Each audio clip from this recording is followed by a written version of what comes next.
Hi സുഹൃത്തുക്കളെ, കേന്ദ്രീയ വിദ്യാലയങ്ങളിലേക്കുള്ള recruitment നടപടികളുടെ tyre 2ന്റെ റിസൾട്ടുകൾ വന്നുകൊണ്ടിരിക്കുകയാണ്. PGT-യുടെ ഒക്കെ റിസൾട്ട് വന്നു. അപ്പോൾ ഇനി ഇന്റർവ്യൂ ആണ് അടുത്ത സ്റ്റെപ്പ് എന്ന് പറയുന്നത്. അപ്പോൾ PGT-യുടെ ഒക്കെ ടയർ 2ന്റെ റിസൾട്ടുകൾ പല സബ്ജക്റ്റുകളിൽ I+ന്റെ ഉൾപ്പെടെ ഒരുപാട് കുട്ടികൾ ക്വാളിഫൈ ചെയ്തിട്ടുണ്ട്. ഇനി അവരുടെ മുന്നിലുള്ളത് ഇന്റർവ്യൂ ആണ്. അപ്പോൾ ഇന്റർവ്യൂവിൽ എന്തൊക്കെ കാര്യങ്ങൾ ശ്രദ്ധിക്കണം, നിങ്ങളുടെ മനസ്സിലുള്ള ചില സംശയങ്ങളൊക്കെയാണ് നമ്മളിവിടെ അഡ്രസ്സ് ചെയ്യാനായിട്ട് പോകുന്നത് ഈ ഒരു വീഡിയോയിൽ. അപ്പോൾ ഇതൊരു ഓറിയന്റേഷൻ പോലെ നിങ്ങൾ കാണുക. നമ്മൾ ഇന്റർവ്യൂവിന് വേണ്ടിയിട്ട് പ്രിപ്പയർ ചെയ്യുക, നന്നായിട്ട് തന്നെ ഇന്റർവ്യൂവിന് വേണ്ടിയിട്ട് പ്രിപ്പയർ ചെയ്യണം. കാരണം നമുക്കറിയാം അത്യാവശ്യം വെയിറ്റേജ് ഉണ്ട് ഈ KVയുടെ ഈ ഒരു ഇന്റർവ്യൂ പ്രോസസ്സിന്.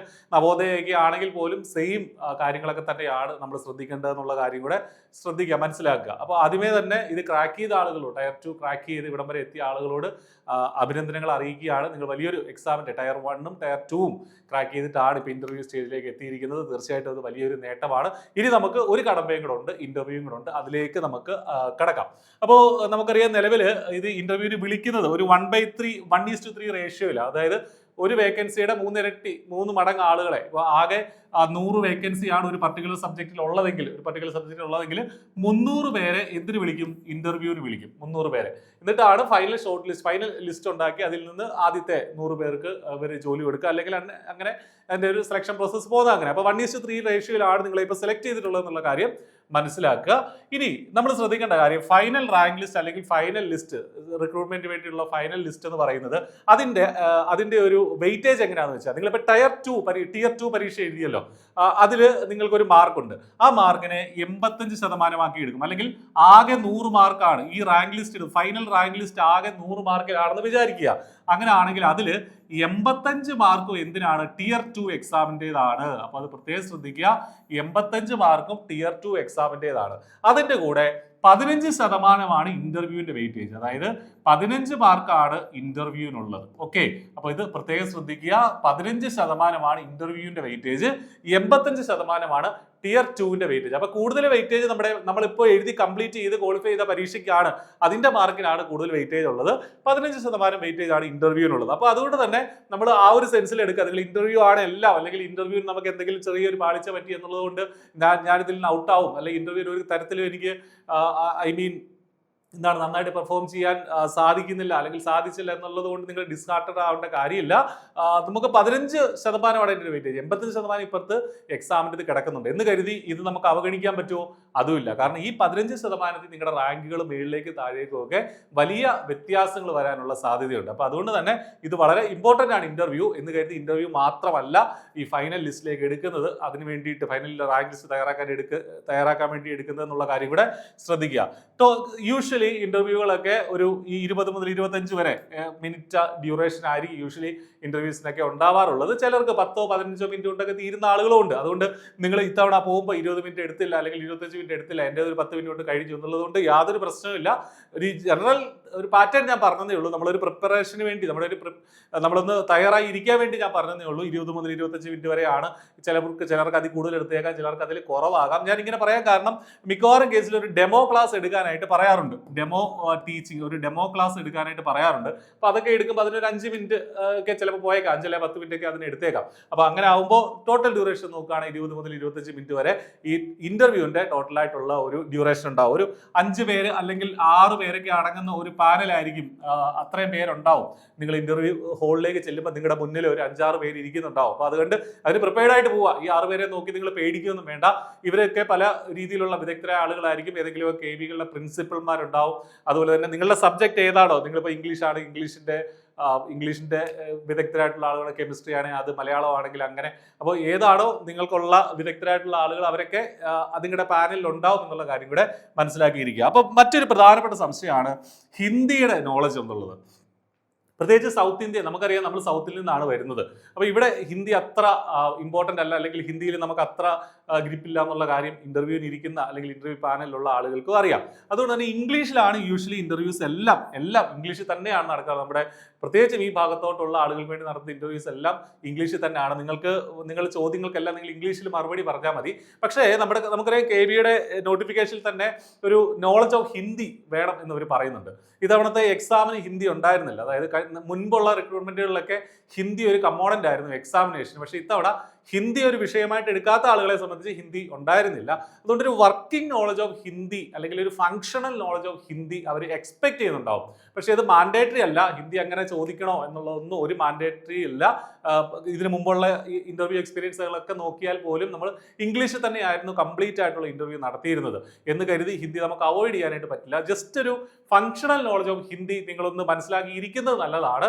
അത്യാവശ്യം ചോദിച്ചാൽ കാര്യങ്ങളൊന്ന് മനസ്സിലാക്കാൻ വേണ്ടിയിട്ട്. നിങ്ങൾക്ക് ഓൾറെഡി അറിവുണ്ടാവും. നമ്മളൊക്കെ 10ാം ക്ലാസ് വരെ അല്ലെങ്കിൽ +2 വരെയൊക്കെ ഹിന്ദി പഠിച്ച ആളുകളാകാം. അപ്പോൾ അതിന്റെ ഒരു ബേസിസിൽ തന്നെ നിങ്ങൾക്ക് അറിവുണ്ടാവും എന്താണ് ചോദിക്കുന്ന കാര്യങ്ങളിൽ പറയാനും. അതുപോലെ തന്നെ ഒരു വലിയ നോളജോ ഡീപ്പായിട്ടുള്ള നോളജോ ഒന്നും അല്ല പറയുന്നത്. ബേസിക് ആയിട്ടുള്ള ചില കാര്യങ്ങൾ പറയാൻ വേണ്ടിയിട്ട്, ഹിന്ദിയിൽ പറയാൻ വേണ്ടിയിട്ട് നിങ്ങൾ ഒന്ന് ജസ്റ്റ് പ്രാക്ടീസ് ചെയ്തുകൊണ്ട് പോവുക. മാൻഡേറ്ററി അല്ല. നിങ്ങൾ അതിൽ ഒരു തരത്തിലും ടെൻഷൻ അടിക്കേണ്ട. ഹിന്ദി നിങ്ങൾക്ക് ഇനി ഒട്ടും അറിയില്ല എന്ന് കരുതി നിങ്ങൾ യാതൊരു വിധത്തിലും ഉള്ള ടെൻഷൻ വേണ്ട. ഇംഗ്ലീഷിൽ പറഞ്ഞാൽ മതി, ഇംഗ്ലീഷിൽ സൂചിപ്പിച്ചാൽ മതി. ഹിന്ദിയിൽ നിങ്ങൾ കംഫർട്ടബിൾ അല്ല എന്ന് മറുപടി കൊടുത്താൽ മതി. നിങ്ങൾക്ക് ഹിന്ദിയിൽ ഒരു ചോദ്യം വരികയാണെങ്കിൽ, ഹിന്ദി എനിക്ക് അറിയാം പക്ഷേ ഫ്ലുവൻ്റ് ആയിട്ട് സംസാരിക്കാൻ കംഫർട്ടബിൾ അല്ല എന്നുള്ള കാര്യം മറുപടി കൊടുത്താൽ മതി. പക്ഷേ നോട്ടിഫിക്കേഷനിൽ ഒരു വർക്കിംഗ് നോളജ് എന്ന് പറയുന്നത് കൊണ്ട് ജസ്റ്റ് ബേസിക് ആയിട്ടുള്ള കുറച്ച് കാര്യങ്ങൾ കുറച്ചൊന്ന് സംസാരിക്കാനായിട്ട് നിങ്ങളൊന്ന് ട്രൈ ചെയ്യുക. പക്ഷേ അതിൻ്റെ പേരിൽ നിങ്ങൾ ടെൻഷൻ അടിക്കുകയേ വേണ്ട. ഇന്റർവ്യൂ നടക്കുന്നത് ഇംഗ്ലീഷിലാണ്. നിങ്ങളുടെ സെൽഫ് ഇൻട്രൊഡക്ഷൻ തൊട്ടുള്ള എല്ലാ കാര്യങ്ങളും ഇംഗ്ലീഷിലാണ്. പ്രത്യേകിച്ച് സബ്ജക്റ്റ് നിങ്ങൾ PCM പോലുള്ള ഫിസിക്സ്, കെമിസ്ട്രി, മാത്തമാറ്റിക്സ് അല്ലെങ്കിൽ മറ്റ് സബ്ജക്റ്റുകളൊക്കെ ആണെങ്കിൽ ഹിന്ദി ഒഴികെ, ഹിന്ദി സബ്ജക്റ്റിലാണ് നിങ്ങളുടെ ഇന്റർവ്യൂ എങ്കിൽ ഹിന്ദി മാൻഡേറ്ററി ആണ്. ഹിന്ദി അറിഞ്ഞേ പറ്റുള്ളൂ. ഹിന്ദിയാണ് നിങ്ങളുടെ വിഷയമെങ്കിൽ. ഹിന്ദി അല്ല, ഫിസിക്സോ കെമിസ്ട്രിയോ ഇംഗ്ലീഷോ ഒക്കെ ആണെങ്കിൽ നിങ്ങൾക്ക് ഹിന്ദി ഒരു മാൻഡേറ്ററി അല്ല എന്നുള്ള കാര്യം പ്രത്യേകം ശ്രദ്ധിക്കുക. അപ്പോൾ അതുകൊണ്ട് നിങ്ങൾ അതോർത്ത് ടെൻഷൻ അടിക്കേണ്ട. ഇംഗ്ലീഷിലായിരിക്കും ഇന്റർവ്യൂ നടക്കാനായിട്ട് പോകുന്നത്. ഹിന്ദിയുടെ ഒരു ഫങ്ഷണൽ നോളജ് ഉള്ളത് ഉറപ്പായിട്ടും അതൊന്ന് നോക്കിയിട്ട് പോവുക. അതൊരു ആഡഡ് അഡ്വാൻറ്റേജ് കൂടാണ്. ഇനി നിങ്ങൾ ഇത്തരം KV അല്ലെങ്കിൽ ഇത്തരം ടീച്ചിങ് എക്സാംസിന് നമ്മൾ പരീക്ഷിക്കപ്പെടുന്നത് എന്താണെന്ന് വെച്ചാൽ ഏറ്റവും പ്രധാനപ്പെട്ടത് സബ്ജക്ട് നോളജ്. നിങ്ങൾ ഏത് സബ്ജക്റ്റിലാണോ ആ സബ്ജക്റ്റിൽ നിങ്ങൾക്ക് അത്യാവശ്യം നോളജ് ഉണ്ടാവണം. അത് നിങ്ങൾക്കുണ്ട്. അതുകൊണ്ടാണല്ലോ നിങ്ങൾ Tier 2 പാസ്സായിട്ട് വന്നിരിക്കുന്നത്. അതുകൊണ്ട് അതിൽ നിങ്ങൾ അധികം ടെൻഷൻ അടിക്കേണ്ട. നമ്മുടെ സിലബസിലുള്ള കാര്യങ്ങൾ ഒന്നുകൂടെ ഒന്ന്, അതിൽ ഡീപ്പായിട്ടുള്ള ചോദ്യങ്ങളൊന്നും വരില്ല. പക്ഷേ സിലബസിലുള്ള കാര്യങ്ങൾ ഒന്നുകൂടെ ഒന്ന് അതിലൂടെ കടന്നു പോവുക. അതിന്റെ ബേസിക് ബേസിക് കൺസെപ്റ്റുകൾക്കാണ് വളരെ പ്രാധാന്യം. അതൊന്നുകൂടെ ഒന്ന് വിലയിരുത്തി അല്ലെങ്കിൽ ഒന്നുകൂടെ ഒന്ന് മനസ്സിലാക്കിയിട്ട് പോവുക. സബ്ജക്ട് നോളജ് അവിടെ പരീക്ഷിക്കപ്പെടും. പിന്നീട് ഇൻസ്റ്റിറ്റ്യൂഷണൽ നോളജ് എന്ന് വെച്ചാൽ എന്താ? ഈ പരീക്ഷ നടക്കുക അല്ലെങ്കിൽ ഇന്റർവ്യൂ നടക്കുന്നത് കേന്ദ്രീയ വിദ്യാലയങ്ങളിലേക്കാണ് അല്ലെങ്കിൽ നവോദയ വിദ്യാലയങ്ങളിലേക്കാണ്. അപ്പോൾ എന്താണ് കേന്ദ്രീയ വിദ്യാലയങ്ങൾ, എന്താണ് അതിന്റെ പോളിസികൾ തുടങ്ങിയ കാര്യങ്ങളൊക്കെയാണ് ഇവിടെ ഇൻസ്റ്റിറ്റ്യൂഷണൽ നോളജ് എന്നുള്ളതുകൊണ്ട് ഉദ്ദേശിക്കുന്നത്. ഇത് ഉറപ്പായിട്ട് നിങ്ങൾ നോക്കിയിട്ട് പോകണം. ഇതിൽ നിന്ന് ചോദ്യങ്ങൾ ഉണ്ടാവും. കാരണം ജനറൽ ആയിട്ടുള്ള കുറെ കാര്യങ്ങൾ നമുക്കറിയാം. ഒരു ഇന്റർവ്യൂവിൽ 2 കമ്പോണന്റ് ആണ് ഒരു ഇന്റർവ്യൂവിൽ പ്രധാനമായിട്ട് ഇത്ര ഇന്റർവ്യൂസിൽ ഉണ്ടാവുക. ഒന്ന് സബ്ജക്ട് നോളജ്, സബ്ജക്റ്റിൽ നിന്നുള്ള കുറച്ച് ചോദ്യങ്ങളും. രണ്ടാമത് ജനറൽ ആയിട്ടുള്ള കുറച്ച് ചോദ്യങ്ങളും ഉണ്ടാവും. ഈ ജനറൽ ആയിട്ടുള്ള ചോദ്യങ്ങളുടെ കൂട്ടത്തിലാണ് ഈ KVയെ പറ്റിയുള്ള നോളജ് അല്ലെങ്കിൽ നവോദയ വിദ്യാലയങ്ങളെ കുറിച്ചുള്ള നോളജ്, കേന്ദ്ര ഗവൺമെന്റിന്റെ ഇതുമായി ബന്ധപ്പെട്ട് ഇപ്പോഴത്തെ പോളിസികൾ എന്താണ്. നിങ്ങൾ ജസ്റ്റ് ഗൂഗിളൊക്കെ ഒന്ന് സെർച്ച് ചെയ്ത് KVയുടെ NVയുടെ വെബ്സൈറ്റ് ഒക്കെ ഒന്ന് കയറിയിട്ട് പോവുക. ഇപ്പോൾ അതിന്റെ ചുമതലയുള്ള മന്ത്രി ആരാണ്, ആരുടെ കീഴിലാണ് ഇത് നടക്കുന്നത്, ഏത് ഡിപ്പാർട്ട്മെന്റ് കീഴിലാണ് ഈ സ്കൂളുകൾ ഉള്ളത് തുടങ്ങിയ കാര്യങ്ങളൊക്കെ ഒന്ന് മനസ്സിലാക്കിയിട്ട് പോവുക. നിങ്ങളുടെ നാട്ടിൽ എവിടെയൊക്കെയാണ് KV ഉള്ളത്, നിങ്ങളുടെ ജില്ലയിൽ ഏതൊക്കെ സ്ഥലങ്ങളിലാണ് KV ഉള്ളത് എന്നുള്ള കാര്യങ്ങളും മനസ്സിലാക്കിയിട്ട് പോവുക. അപ്പോൾ അതാണ് ഇൻസ്റ്റിറ്റ്യൂഷണൽ നോളജ്. അതിന് പുറമെ NEP നാഷണൽ എഡ്യൂക്കേഷൻ പോളിസി, അതും ഒരു പോളിസി നോളജ് ആണ്. NEP 2020 ഇത് വളരെ വളരെ ഇമ്പോർട്ടൻ്റ് ആണ്. ഇത് അറിയാതെ നിങ്ങൾ ഇന്റർവ്യൂവിന് പോകരുത്. നിങ്ങൾ നിങ്ങളുടെ പരീക്ഷയ്ക്ക് വേണ്ടിയിട്ട് ഇത് പഠിച്ചിട്ടുണ്ടെന്ന് അറിയാമെങ്കിലും ഒന്നുകൂടെ അത് ബ്രഷപ്പ് ചെയ്തുകൊണ്ട് പോവുക. NEP 2020യുമായി ബന്ധപ്പെട്ട അപ്ഡേറ്റുകൾ, റീസെന്റ് ആയിട്ട് വന്നിട്ടുള്ള അപ്ഡേറ്റുകൾ, ഇപ്പൊ PM ശ്രീ പോലെയുള്ള പദ്ധതികളെ കുറിച്ചുള്ള അറിവുകൾ ഒക്കെ വളരെ ഇമ്പോർട്ടൻ്റ് ആണ്. അതാണ് ഞാൻ ഇൻസ്റ്റിറ്റ്യൂഷണൽ നോളജ് കൊണ്ട് ഉദ്ദേശിക്കുന്നത്. അപ്പൊ ഇതൊക്കെ പറയുന്നതുകൊണ്ട് അവർക്കൊരു ഇംപ്രഷൻ അവിടെ ഉണ്ടാവും അല്ലേ. അതുകൊണ്ട് തന്നെ മാർക്ക് കൂടുതൽ കിട്ടാനുള്ള സാധ്യതയുണ്ട്. പിന്നീട് കമ്മ്യൂണിക്കേഷൻ എന്ന് ഞാൻ പറയുന്നത് നിങ്ങളൊരു ടീച്ചർ ആവുക എന്ന ടീച്ചറുടെ പ്രധാനപ്പെട്ട ക്വാളിറ്റികളിൽ ഒന്നാണ് എന്ത്? ക്ലിയർ ആയിട്ട് കുട്ടികളോട് സംസാരിക്കാൻ പറ്റുക എന്നുള്ളത്. നമ്മുടെ മനസ്സിലുള്ള ഒരു ആശയം അല്ലെങ്കിൽ നിങ്ങൾ പഠിപ്പിക്കുന്ന ആശയം എത്ര നന്നായിട്ട് കുട്ടികളോട് കമ്മ്യൂണിക്കേറ്റ് ചെയ്യപ്പെടുന്നു എന്നുള്ളത് വളരെ വളരെ ഇമ്പോർട്ടൻ്റ് ആണ്. അത് അവരവിടെ ടെസ്റ്റ് ചെയ്യും. അപ്പോൾ ഈ കമ്മ്യൂണിക്കേഷൻ എന്നുള്ളത് നിങ്ങൾ ഇംഗ്ലീഷിൽ അങ്ങ് ഭയങ്കരമായിട്ട് ഫ്ലുവൻ്റ് ആയിരിക്കണം അല്ലെങ്കിൽ അതല്ല കമ്മ്യൂണിക്കേഷൻ കൊണ്ട് ഉദ്ദേശിക്കുന്നത്. നിങ്ങളുടെ മനസ്സിലുള്ള ആശയം കൃത്യമായിട്ട് അവരോട് പറഞ്ഞ് ഫലിപ്പിക്കാൻ നിങ്ങൾക്ക് സാധിക്കണം. അതിന്റെ പ്രധാനപ്പെട്ട ഒരു ഫാക്ടർ കോൺഫിഡൻസ് ആണ്. നിങ്ങൾ കോൺഫിഡൻ്റ് ആയിട്ട് അങ്ങ് പറയുക എന്നുള്ളതാണ്. നിങ്ങൾ കോൺഫിഡൻ്റ് ആയിട്ട് ഈ കാര്യങ്ങൾ സംസാരിച്ചാൽ തന്നെ കമ്മ്യൂണിക്കേഷന്റെ പകുതി പ്രശ്നങ്ങൾ കഴിയും. നിങ്ങളുടെ അറിവനുസരിച്ച് നിങ്ങൾ കോൺഫിഡൻ്റ് ആയിട്ട് അങ്ങ് സംസാരിക്കുക എന്നുള്ളതേ ഉള്ളൂ. ആ ഇന്റർവ്യൂ പാനലിൽ ഇരിക്കുന്ന ആളുകളൊന്നും നിങ്ങളെ കളിയാക്കാനോ അല്ലെങ്കിൽ നിങ്ങളെ മനഃപൂർവ്വം ഇതിൽ നിന്ന് ഔട്ടാക്കാനോ ഒന്നും വന്നിരിക്കുന്ന ആളുകളല്ല. അത് ആദ്യം മനസ്സിലാക്കുക. അവര് നമ്മളെ ഹെൽപ്പ് ചെയ്യാനിരിക്കുന്ന ആളുകളാണ്. യൂഷ്വലി സംഭവിക്കുന്നത് എന്താണെന്ന് വെച്ചാൽ നമ്മൾ അകത്ത് കയറുമ്പോൾ തന്നെ അവർ കുറച്ച് കുശലങ്ങളൊക്കെ ചിലപ്പോൾ ചോദിച്ചേക്കാം. നമ്മൾ എങ്ങനെയാണ് വന്നത്, നമ്മുടെ സ്ഥലം എവിടെയാണ് തുടങ്ങിയ കാര്യങ്ങളൊക്കെ ചോദിക്കുക. അങ്ങനെ നിങ്ങളെ കംഫർട്ടബിൾ ആക്കിയ ശേഷം ഇന്റർവ്യൂ ശരിക്കും ആരംഭിക്കുകയുള്ളൂ. ഇല്ലെങ്കിൽ പോലും അവരൊന്നും നമ്മുടെ ശത്രുക്കളല്ല, നമ്മൾക്കെതിരെ നിൽക്കുന്ന അല്ലെങ്കിൽ നമ്മളെ ഇതിൽ നിന്ന് പുറത്താക്കാൻ നിൽക്കുന്ന ആളുകളൊന്നും അല്ല, നമ്മളെ ഹെൽപ്പ് ചെയ്യാനിരിക്കുന്ന ആളുകളാണ് എന്നുള്ളത് മനസ്സിലാക്കുക. അവർക്കും നല്ല ആളുകളെ റിക്രൂട്ട് ചെയ്യണം, അതാണ് ആ പാനലിന്റെ ഉദ്ദേശം. മനസ്സിലായില്ലേ? അപ്പൊ അതുകൊണ്ട് തന്നെ അവര് ആ രീതിയിലായിരിക്കും നമ്മളോട് പെരുമാറുക. അപ്പൊ കമ്മ്യൂണിക്കേഷൻ എന്നുള്ളത് വളരെ ഇമ്പോർട്ടൻ്റ് ആണ്. നന്നായിട്ട് നമുക്ക് നമ്മുടെ മനസ്സിലുള്ള കാര്യങ്ങൾ പറയാനായിട്ട് സാധിക്കണം. നിങ്ങൾ അതിനൊന്ന് പ്രാക്ടീസ് ചെയ്യുക. ജസ്റ്റ് ഒന്ന് നിങ്ങളുടെ ചില സബ്ജക്റ്റ് ചില കാര്യങ്ങളൊക്കെ എടുത്തിട്ട് ഏതെങ്കിലും ഒരു ടോപ്പിക് എടുത്തിട്ട് അതൊന്ന് പറഞ്ഞു നോക്കുക. ഒരു ചോദ്യം വരുന്നു, അപ്പോൾ അങ്ങനെയാണെങ്കിൽ അത് എങ്ങനെ ആൻസർ ചെയ്യും എന്നുള്ളത് സാങ്കല്പികമായിട്ട് പറഞ്ഞു നോക്കുക. കണ്ണാടിയുടെ ഫ്രണ്ടിൽ നിന്ന് പറഞ്ഞു നോക്കുക. അങ്ങനെ നിങ്ങൾക്ക് അത് ഇമ്പ്രൂവ് ചെയ്യാം. പിന്നീട് ഏറ്റവും പ്രധാനപ്പെട്ട ഒരു സംഗതിയാണ് ടീച്ചിങ് സ്കിൽസ്. ഇവിടെയാണ് നമ്മുടെ ഡെമോ ക്ലാസ് ഒക്കെ വരുന്നത്, നമ്മുടെ ഡെമോ സെഷൻ ഒക്കെ വരുന്നത്. നിങ്ങൾ നിങ്ങളുടെ സബ്ജക്റ്റ് അനുസരിച്ച് നിങ്ങൾ ഏത് ലെവലാണോ, PGT ആണോ, TGT ആണോ, PRT ആണോ എന്നൊക്കെ അനുസരിച്ച് ആ ലെവലിലുള്ള ഒരു ടോപ്പിക്കുകൾ, ഒരു 2-3 ടോപ്പിക്കുകൾ സെലക്ട് ചെയ്ത് അത് ഡെമോ സെഷനായിട്ട് എടുക്കാനായിട്ട് പ്രിപ്പയർ ആയി പോവുക. അത് നിങ്ങൾക്ക് തറവായിരിക്കണം. ആ എടുക്കുന്ന ടോപ്പിക്കിനെ കുറിച്ചുള്ള എല്ലാ കാര്യങ്ങളും നിങ്ങൾക്ക് അറിവുണ്ടാവണം. അതങ്ങനെ വലിയ ഡീപ്പായിട്ടുള്ള കാര്യങ്ങളൊന്നും വേണ്ട, ബേസിക് ആയിട്ടുള്ള കൺസെപ്റ്റ് വൈസ് ആയിട്ടുള്ള ഒരു ടോപ്പിക്ക് മതി. അപ്പോൾ അത് വളരെ ഇമ്പോർട്ടൻ്റ് ആണ്. അതുവഴി നിങ്ങളുടെ ടീച്ചിങ് സ്കിൽസ് അവർ അസസ് ചെയ്യും. കൂടാതെ അതുമായി ബന്ധപ്പെട്ട ക്വസ്റ്റ്യൻസും ഉണ്ടാവും, ടീച്ചിങ് സ്കിൽ അസസ് ചെയ്യാനുള്ള ചോദ്യങ്ങളുണ്ടാവും. അപ്പോൾ ഇതാണ് പ്രധാനമായിട്ടും ഇത്തരം ഇന്റർവ്യൂകൾ സംഭവിക്കുന്ന പ്രധാനപ്പെട്ട കമ്പോണന്റുകൾ. ഇതൊക്കെയാണ്. ഇതിനെ ഫോക്കസ് ചെയ്ത് മുന്നോട്ട് പോകുക എന്നുള്ളതാണ് നമ്മൾ ചെയ്യേണ്ടത്. Be calm, you have come this far എന്ന് വെച്ചാൽ ഞാൻ ഈ സ്ലൈഡ് ഇവിടെ ഇൻക്ലൂഡ് ചെയ്തതിന്റെ കാര്യം, നിങ്ങൾ Tier 2 പാസ്സായി. നമുക്കറിയാം ലക്ഷക്കണക്കിന് ആളുകൾ അപ്ലൈ ചെയ്യുന്ന ഒരു പരീക്ഷയാണ്. അതിൽ Tier 1 തന്നെ കുറെ പേര് ഔട്ടായി, Tier 2 ഔട്ടായ കുറെ പേരുണ്ട്. അതും കടന്നാണ് നിങ്ങൾ ഇവിടെ നിൽക്കുന്നത്. അതുകൊണ്ട് നിങ്ങളെ തന്നെ ഒന്ന് തോളെ തട്ടി ഇങ്ങനെ ഒന്ന് അഭിനന്ദിക്കുക. ഞാൻ ഇവിടം വരെ എത്തി, ഇത്രയും സ്ട്രോങ് ആണ് ഞാൻ. ഇന്റർവ്യൂവും എനിക്കത് ക്ലിയർ ആയിട്ട് ക്രാക്ക് ചെയ്യാനായിട്ട് സാധിക്കും, അല്ലെങ്കിൽ ഇന്റർവ്യൂ അറ്റൻഡ് ചെയ്യാനായിട്ട് സാധിക്കും എന്നുള്ള കാര്യം ആത്മവിശ്വാസത്തോടുകൂടി മുന്നോട്ട് പോവുക. കാമായിട്ടിരിക്കുക, വളരെ കാമായിട്ട്. ഏത് ഇന്റർവ്യൂ ആയിക്കോട്ടെ, ഇന്റർവ്യൂ അറ്റൻഡ് ചെയ്യുന്നതിന്റെ ആദ്യത്തെ റൂള് കാമായിട്ട് ഇരിക്കുക എന്നുള്ളത്. B calm. ഏതെങ്കിലും തരത്തിൽ നിങ്ങൾ ടെൻഷനോ അല്ലെങ്കിൽ ടെൻസ്ഡ് ആയിട്ടോ ഇരിക്കുകയാണെങ്കിൽ നമുക്ക് കൃത്യമായിട്ട് അല്ലെങ്കിൽ ശരിയായിട്ട് ഇന്റർവ്യൂ നിങ്ങൾക്ക് അറ്റൻഡ് ചെയ്യാനായിട്ട് പറ്റില്ല. കാമായിട്ടും കൂളായിട്ടും ഇന്റർവ്യൂ അറ്റൻഡ് ചെയ്യുക. നമ്മൾ നിങ്ങൾ ഇത്രത്തോളം എത്തി, നിങ്ങളിൽ തന്നെ നിങ്ങൾക്കൊരു വിശ്വാസം ഉണ്ടാവണം. ഇനിയും നമുക്കത് മുന്നോട്ട് പോകാനായിട്ട് സാധിക്കും. ഇനി നമ്മൾ ഇന്റർവ്യൂവിന് പോകുമ്പോൾ മനസ്സിലാക്കേണ്ട കുറച്ച് കാര്യങ്ങൾ. പ്രൊഫഷണൽ ആയിട്ടുള്ള ഒരു ഡ്രസ്സ്, പ്രൊഫഷണൽ ഉദ്ദേശിക്കുന്നത് ഫോർമൽ ഡ്രസ്സാണ് ഉദ്ദേശിക്കുന്നത്. നമുക്കറിയാം, നിങ്ങൾക്ക് കംഫർട്ടബിൾ ആയിട്ടുള്ള ഫോർമൽ ആയിട്ടൊരു ഡ്രസ്സ്, ഇപ്പോൾ ജീൻസ്, ടീഷർട്ട് അതൊന്നും ഇടാൻ പാടില്ല.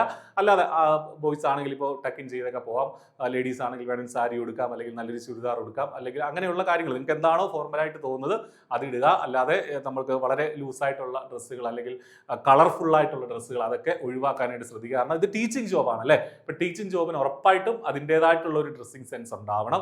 അപ്പോൾ അത് ഫോർമൽ ഡ്രസ്സ് ഉപയോഗിക്കാനായിട്ട് തന്നെ ശ്രദ്ധിക്കുക. കാമായിട്ട് നിങ്ങൾ പെരുമാറുക. പെട്ടെന്ന് ചോദ്യം തീരുന്നതിന് മുമ്പ് തന്നെ സെൽഫ് ഇൻട്രൊഡക്ഷൻ എന്ന് പറയുന്നതിന് മുമ്പ് തന്നെ നിങ്ങൾ ആൻസർ പറഞ്ഞു തുടങ്ങരുത്. അവർ പറഞ്ഞു തീരുന്ന ഒരു സെക്കൻഡ് കഴിഞ്ഞിട്ട് നമ്മൾ ആൻസർ തുടങ്ങിയാൽ മതി. അവരെ നോക്കി ആൻസർ തുടങ്ങുക. ഡയറക്റ്റ് ഐ കോണ്ടാക്ട്, അതായത് ഇപ്പൊ 4 പേര് നേരെ ഫ്രണ്ടിലാണ് ഇരിക്കുന്നത്, നമ്മൾ ഇങ്ങനെ ആകാശത്തോട്ട് നോക്കി അല്ല ആൻസർ പറയേണ്ടത്. 4 പേരെ മാറി മാറി നോക്കണം, അവരുടെ കണ്ണുകളിലേക്ക് നോക്കി ആൻസർ പറയാനായിട്ട് സാധിക്കണം. നിങ്ങൾ പേടിക്കേണ്ടതേ, നിങ്ങൾക്ക് അത്യാവശ്യം സബ്ജക്ട് നോളജ് ഉണ്ട്. കാരണം അതുകൊണ്ടാണല്ലോ നിങ്ങൾ ഈ പരീക്ഷ ക്രാക്ക് ചെയ്ത് ഇവിടം വരെ എത്തിയത്. അപ്പം അതുകൊണ്ട് നിങ്ങൾക്ക് അത്യാവശ്യം ഒരു ലെവലുണ്ട്. അതുകൊണ്ട് അവരുടെ കണ്ണി നോക്കി സംസാരിക്കാനുള്ള കഴിവ് നിങ്ങൾക്കുണ്ട് എന്നുള്ളത് മനസ്സിലാക്കി അങ്ങനെ തന്നെ ഡയറക്റ്റ് ഐ കോണ്ടാക്ട് എപ്പോഴും ഇൻക്ലൂഡ് ചെയ്യുക. അല്ലാതെ താഴോട്ട് നോക്കിയോ ഇങ്ങനെ ഓർത്തെടുത്ത് മേളിലോട്ട് നോക്കി പറയുന്നത് പോലെയൊന്നും പോരുത്. ഇടയ്ക്ക് മേളിലോട്ട് നോക്കിയത് തെറ്റൊന്നുമല്ല, പക്ഷേ കൂടുതൽ സമയം, ഭൂരിഭാഗം സമയവും ഡയറക്റ്റ് ഐ കോണ്ടാക്ട് മെയിൻറ്റെയിൻ ചെയ്യാനായിട്ട് ശ്രദ്ധിക്കുക. ഇനി project confidence through posture and concise sentences.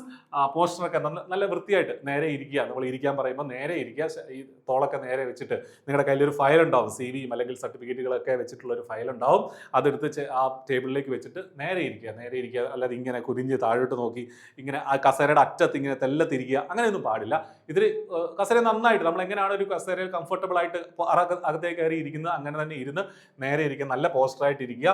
Long ആയിട്ടുള്ള മോണലോഗ്സ്, ഇപ്പോൾ ഏതെങ്കിലും ഒരു ടോപ്പിക്ക് പറയുമ്പോൾ തന്നെ ലോങ് ആയിട്ട് ഒരു തിയറി കംപ്ലീറ്റ് ആയിട്ട് അങ്ങനെ അങ്ങ് പറഞ്ഞു പോവാതെ ഇടയ്ക്കിടയ്ക്ക് സെന്റൻസുകൾ മുറിച്ച് ഇടയ്ക്ക് അവരെ ഒന്ന് നോക്കി ഷോർട്ടായിട്ട് നിർത്തുക എല്ലാ കാര്യങ്ങളും എന്നുള്ള കാര്യം ശ്രദ്ധിക്കുക.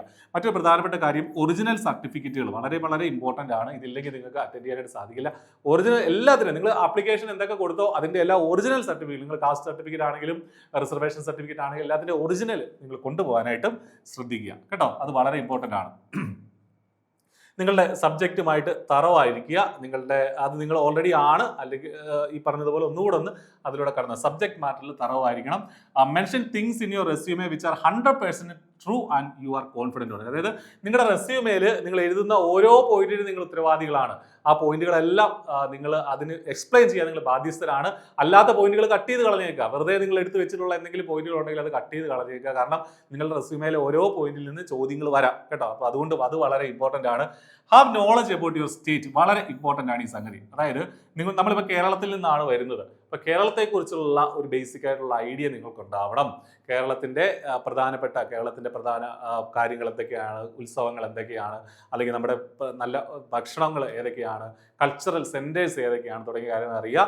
നിങ്ങളുടെ ജില്ലയെക്കുറിച്ചും, ഇപ്പം നിങ്ങൾ ഏത് ജില്ലയിൽ, ഇപ്പോൾ എറണാകുളം ജില്ലയിൽ നിന്നാണ് വരുന്നെങ്കിൽ എറണാകുളം ജില്ലയിലെ പ്രധാനപ്പെട്ട 1-2 കാര്യങ്ങൾ എന്തൊക്കെയാണ്, അല്ലെങ്കിൽ പ്രധാനപ്പെട്ട കൾച്ചറൽ സെന്ററുകൾ ഏതൊക്കെയാണ്, അല്ലെങ്കിൽ പ്രധാനപ്പെട്ട ടൂറിസം ആക്ടിവിറ്റീസ് എന്തൊക്കെയാണ്, അങ്ങനെയുള്ള കാര്യങ്ങളൊന്ന് അറിഞ്ഞിരിക്കുക.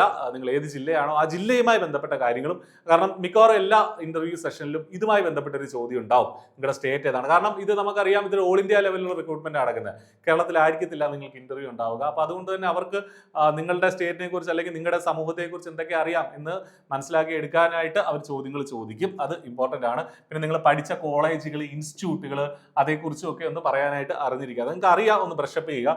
Be confident and genuine. Genuine ഉദ്ദേശിക്കുന്നത് എന്താ?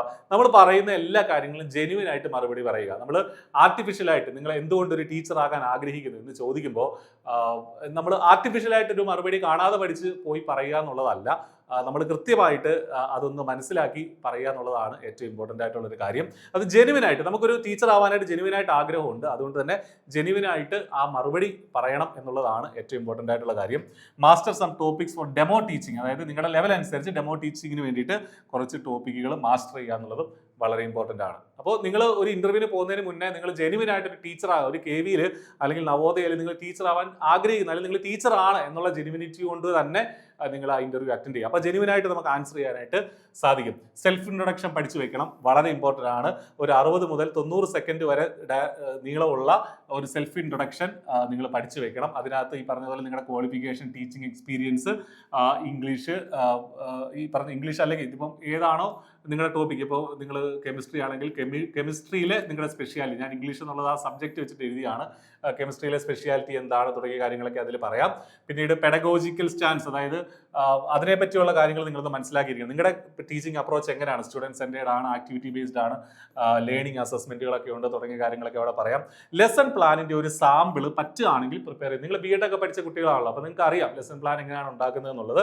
ഒരു സിംഗിൾ പീരീഡിന് വേണ്ടിയിട്ട് ഒരു 40 മിനിറ്റ് അല്ലെങ്കിൽ 50 മിനിറ്റ് ഡ്യൂറേഷനുള്ള ഒരു പീരീഡിൽ ഉള്ള ലെസൺ പ്ലാൻ ഒന്ന് പറ്റുകയാണെങ്കിൽ ഒരു പേജിൽ ഒന്ന് പ്രിന്റ് ഔട്ട് എടുത്തോ അല്ലെങ്കിൽ എഴുതിക്കൊണ്ടോ പോവുക. അത് ചിലപ്പോൾ ആവശ്യം വരില്ല, പക്ഷേ അതിനകത്ത് ഈ പറഞ്ഞ learning objectives, activity, starter activity, main activity, assessment, remedial measures തുടങ്ങിയ കാര്യങ്ങളൊക്കെ ലെസൺ പ്ലാനിൽ ഇൻക്ലൂഡഡ് ആയിരിക്കണം. ഇതുമായി ബന്ധപ്പെട്ട ചോദ്യങ്ങളും ഉണ്ടായേക്കാം. പിന്നീട് discipline and class room management, എങ്ങനെ നമ്മളൊരു ക്ലാസ് റൂം മാനേജ് ചെയ്യും, ഡിസിപ്ലിൻ ആയിട്ട് നടത്തും തുടങ്ങിയ കാര്യങ്ങളൊക്കെ അവിടെ നിങ്ങൾക്ക് പറയാൻ ക്ലിയർ ആയിട്ടുള്ള റൂൾസ് വയ്ക്കും. പോസിറ്റീവ് റീഇൻഫോഴ്സ്മെന്റ് ഉണ്ട്. പിന്നെ familiarity with KVS, CBC and CBSEയുമായി ബന്ധപ്പെട്ടും KVSയുമായി ബന്ധപ്പെട്ടുള്ള കാര്യങ്ങളൊക്കെ നിങ്ങളൊന്ന് ഫെമിലിയർ ആയിരിക്കുക. ഞാൻ നേരത്തെ പറഞ്ഞു ഇൻസ്റ്റിറ്റ്യൂഷണൽ നോളജ് എന്നുള്ളത്. ഈ കാര്യങ്ങളൊന്ന് ശ്രദ്ധിക്കേണ്ടതായിട്ടുണ്ട്. ഇനി ചില സാമ്പിൾ ചോദ്യങ്ങൾ നമുക്കൊന്ന് നോക്കാം. ഇതിൽ ചില ആൻസേഴ്സ് ഞാനിവിടെ കൊടുത്തിട്ടുണ്ട്. ഒരിക്കലും ഇത് കാണാതെ പഠിക്കരുത്. ഞാൻ ആദ്യമേ ഡിസ്ക്ലെയിമർ എടുക്കുകയാണ്. ഈ സ്ക്രീനിൽ കാണുന്ന ആൻസർ നിങ്ങൾ കാണാതെ പഠിക്കുകയേ ചെയ്യരുത്. അത് നിങ്ങളെ നെഗറ്റീവായിട്ട് ബാധിക്കും. നിങ്ങൾ ഇതിന്റെ ഒരു ആശയം മനസ്സിലാക്കി നിങ്ങളുടെ സെന്റൻസിൽ നിങ്ങളത് റീപ്രൊഡ്യൂസ് ചെയ്യുക എന്നുള്ളതാണ് ചെയ്യേണ്ടത്. Why would you want to be a teacher? ഈ ചോദ്യം എന്താണെങ്കിലും നിങ്ങൾ എക്സ്പെക്ട് ചെയ്യണം. ആദ്യം സെൽഫ് ഇൻട്രൊഡക്ഷൻ ആണ്, അതെന്താണെങ്കിലും നിങ്ങൾ പഠിക്കണം. കൂടാതെ എന്തുകൊണ്ടാണ് നിങ്ങളൊരു ടീച്ചർ ആവാൻ ആഗ്രഹിക്കുന്നത്? ഈ ചോദ്യം എന്തായാലും ചോദിക്കാനുള്ള ഒരു 90% സാധ്യതയുണ്ട്. അപ്പൊ നിങ്ങൾക്ക് ഈ മട്ടിൽ ഒരു മറുപടി പറയാം. I want to be a teacher because teaching gives me an opportunity to make a meaningful difference in students life. I enjoy helping students learn, grow and discover their potential. For me, teaching is not just a profession, it is an opportunity to contribute to building a better future. ഇത് കാണാതെ പഠിക്കരുത് ദയവ് ചെയ്ത്. ഇതിന്റെ ഒരു ആശയം മനസ്സിലാക്കി നിങ്ങളുടെ സെന്റൻസിൽ അവതരിപ്പിക്കുക എന്നുള്ളതാണ്. Why do you want to join KV as a teacher? നിങ്ങൾ കേന്ദ്രീയ വിദ്യാലയത്തിൽ എന്തുകൊണ്ട് ടീച്ചർ ആവാൻ ആഗ്രഹിക്കുന്നു എന്നുള്ളൊരു ചോദ്യം എക്സ്പെക്ട് ചെയ്യാം. അവിടെ നിങ്ങൾക്ക് ഇതൊരു പ്രസ്റ്റീജിയസ് ആയിട്ടുള്ള സെൻട്രൽ ഗവൺമെന്റ് ഇൻസ്റ്റിറ്റ്യൂഷൻ ആണ്. Quality education across the country, രാജ്യം മുഴുവൻ ക്വാളിറ്റി എഡ്യൂക്കേഷൻ പ്രൊവൈഡ് ചെയ്യുന്ന ഒരു സ്ഥാപനമാണ്. അവിടുത്തെ ഒരു ടീച്ചർ ആവുക എന്നുള്ളത് എൻ്റെ ഒരു ഡ്രീമാണ് അല്ലെങ്കിൽ എൻ്റെ ഒരു സ്വപ്നമാണെന്നുള്ള രീതിയിൽ നിങ്ങൾക്കൊരു മറുപടി അവിടെ നിങ്ങൾക്ക് പറയാം. പിന്നീട് how do you handle slow learners in language class? ചില സാമ്പിൾ ചോദ്യങ്ങൾ പറയാണ്. ചില ക്ലാസ്സുകളിൽ ഇപ്പോൾ ലാംഗ്വേജ് ക്ലാസ് അല്ലെങ്കിൽ ഏത് ക്ലാസ് ആണെങ്കിലും സ്ലോ ലേണേഴ്സ് ആണെങ്കിൽ എങ്ങനെ നിങ്ങൾക്ക് ഹാൻഡിൽ ചെയ്യാം. അപ്പോൾ നമ്മൾ പലതരത്തിലുള്ള അസസ്മെന്റുകൾ, ഡയഗ്നോസ്റ്റിക് അസസ്മെന്റ്, റെമഡിയൽ ഗ്രൂപ്പുകൾ, മൾട്ടി സെൻസറി ഇപ്പോൾ ഓഡിയോ വീഡിയോ മെത്തേഡുകളൊക്കെ യൂസ് ചെയ്ത് പഠിപ്പിക്കാം, അല്ലെങ്കിൽ ചില ടാസ്കുകൾ കൊടുക്കാം. അതൊക്കെ നിങ്ങൾക്ക് പറയാം. എന്താണോ നിങ്ങളുടെ ഒരു അപ്രോച്ച് അല്ലെങ്കിൽ നിങ്ങളത് മനസ്സിലാക്കി ഒരു മറുപടി അതിനുവേണ്ടി സെറ്റ് ചെയ്യുക. How will you maintain the discipline in the class? വളരെ ഇമ്പോർട്ടന്റ് ആണ് ഇത്. ക്ലാസ്സിൽ ഡിസിപ്ലിൻ എങ്ങനെ മെയിൻറ്റെയിൻ ചെയ്യും, അതുമായി ബന്ധപ്പെട്ട ചോദ്യം എന്താണെങ്കിലും ഉണ്ടാവും. അപ്പോൾ അത് നിങ്ങളൊന്ന് പഠിച്ചു വയ്ക്കുക, എങ്ങനെ നിങ്ങളത് മെയിൻറ്റെയിൻ ചെയ്യും എന്നുള്ളത്. മ്യൂച്വൽ റെസ്പെക്ട് വഴി അല്ലെങ്കിൽ പോസിറ്റീവ് കമ്മ്യൂണിക്കേഷൻ വഴി, ചില സെറ്റ് ഓഫ് റൂൾസ് വെക്കുന്നത് വഴി, ഈ സ്റ്റുഡൻസിനെ ആക്റ്റീവായിട്ട് എൻഗേജ് ചെയ്യിക്കുന്ന വഴിയൊക്കെ ഞാൻ ഡിസിപ്ലിൻ മെയിൻറ്റെയിൻ ചെയ്യുമെന്നുള്ള രീതിയിൽ ഒരു ആൻസർ പറയാം. What is your approach to evaluation? നമ്മൾ ജസ്റ്റ് എക്സാം നടത്തുക എന്നുള്ളത് മാത്രമല്ലല്ലോ ഇവാലുവേഷൻ. പല രീതിയിലുള്ള ഇവാലുവേഷൻ ഉണ്ട്. ക്ലാസ് റൂം ക്വിസുകൾ, പീർ റിവ്യൂ, പോർട്ട്ഫോളിയോ തയ്യാറാക്കൽ തുടങ്ങിയ കാര്യങ്ങളൊക്കെ നമ്മുടെ ഇവാലുവേഷന്റെ ഭാഗമാക്കാം. പിന്നീട് ഈ ചോദ്യങ്ങളൊക്കെ ഒന്ന് നോക്കി വെച്ചേക്കുക. How will you integrate technology in A chemistry lesson? ഇപ്പോൾ കെമിസ്ട്രി ആണെങ്കിൽ അത്, ഫിസിക്സ് ആണെങ്കിൽ അത്, മലയാളം ആണെങ്കിൽ അത്, അതിനകത്ത് ടെക്നോളജി എങ്ങനെ നമ്മൾ യൂസ് ചെയ്യും? ടെക്നോളജി ഉദ്ദേശിക്കുന്നത് പല രീതിയിലുള്ള നമുക്ക് ICT മെത്തേഡുകളൊക്കെ യൂസ് ചെയ്യാം. അത് നിങ്ങൾക്കൊന്ന് പഠിച്ചിട്ട് പോവാം. What are the responsibilities of a school teacher? School ടീച്ചറുടെ പ്രധാനപ്പെട്ട റെസ്പോൺസിബിലിറ്റീസ് എന്തൊക്കെയാണ്? അതൊന്ന് നോക്കിയിട്ട് പോവാം. How to manage a lazy student? അതുമായി ബന്ധപ്പെട്ട ഒരു ചോദ്യം നോക്കിയിട്ട് പോകണം. What changes do you want to implement in teaching system? നിങ്ങളുടെ നിലവിലുള്ള ടീച്ചിങ് സിസ്റ്റത്തിൽ എന്ത് ചേഞ്ച് ആണ് നിങ്ങൾ വരുത്തുന്നത് എന്നുള്ളത് നോക്കാം. How will you manage disobedience student? അതായത് അനുസരണക്കേട് കാണിക്കുന്ന ഒരു സ്റ്റുഡന്റിനെ നിങ്ങൾ എങ്ങനെ മാനേജ് ചെയ്യും? ഈ ചോദ്യങ്ങളൊക്കെ ഒന്ന് നോക്കിയിട്ട് പോയി ആൻസർ. ഇതൊക്കെ ജനറൽ ആയിട്ട് ചോദിക്കാവുന്ന ചോദ്യങ്ങളാണ്, സബ്ജക്ട് ചോദ്യങ്ങൾക്ക് പുറമെ.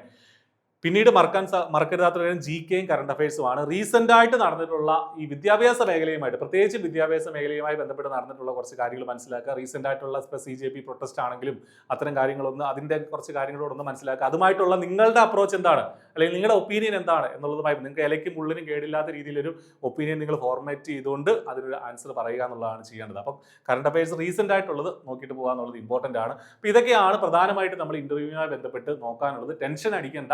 നിങ്ങളെ ഔട്ടാക്കാനോ നിങ്ങളെ തോൽപ്പിക്കാനോ അല്ല ഇന്റർവ്യൂ പാനൽ അവിടെ ഇരിക്കുന്നത്. നിങ്ങളെ ഹെൽപ്പ് ചെയ്യാൻ വേണ്ടിയിട്ടാണ്. ഞാൻ നേരത്തെ പറഞ്ഞതുപോലെ തന്നെ ലക്ഷക്കണക്കിന് ഉദ്യോഗാർത്ഥികളിൽ നിന്ന് എത്തിയിട്ടുള്ള വളരെ ചുരുക്കം ആളുകളാണ് നിങ്ങൾ. Tier 2 ക്വാളിഫൈ ചെയ്ത് വന്നിട്ടുള്ള ആളുകളാണ്. നിങ്ങൾക്ക് അതിനുള്ള സ്റ്റഫ് ഉണ്ട്. അപ്പോൾ ഇനി ഇന്റർവ്യൂവും കൂടെ നന്നായിട്ട് അറ്റൻഡ് ചെയ്യുക. ഈ ക്ലാസ് കൂടുതൽ നിങ്ങൾക്ക് ഇഷ്ടപ്പെട്ടു എന്ന് കരുതുകയാണ്. മറ്റൊരു വീഡിയോയുമായിട്ട് വീണ്ടും കാണാം. Thank you.